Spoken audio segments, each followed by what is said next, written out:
Le 20 février 2011, je suis allée rendre visite à ma grand-mère, mamie Annette, à l'hôpital à Strasbourg, quelques semaines avant sa mort.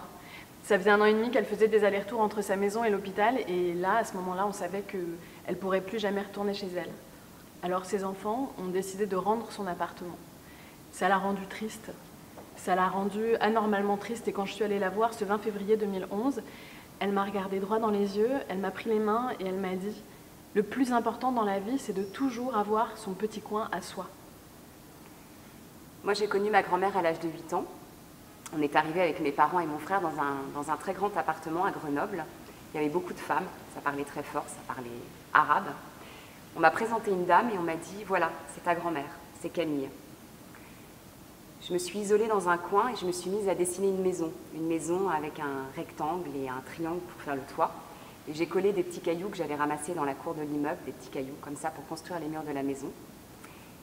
Et puis j'ai emporté ce dessin avec moi. J'ai emporté la maison que j'avais construite pour ma grand-mère. Avoir sa maison, avoir son petit coin à soi, c'est la question qu'on s'est posée avec ce spectacle, maintenant que nous sommes debout, Vanessa et moi. On est toutes les deux issues d'exil, de maisons quittées, de villes abandonnées. Et avec Maintenant que nous sommes debout, on a décidé d'aller à la recherche de cette histoire qu'on n'habite pas parce qu'on la connaît mal et qui nous revient par bribes et qui sont parfois même folles et fictives, tellement on n'arrive pas à les habiter. Ma mère vient du Maroc, elle est née à Casablanca. Elle est venue ensuite en France après la guerre des 6 jours parce que ça commençait à devenir dangereux pour les Juifs. Et puis elle est arrivée à Paris et elle m'a eue. Et moi, je suis jamais allée au Maroc, je connais pas le Maroc. Vanessa, son père, vient d'Algérie.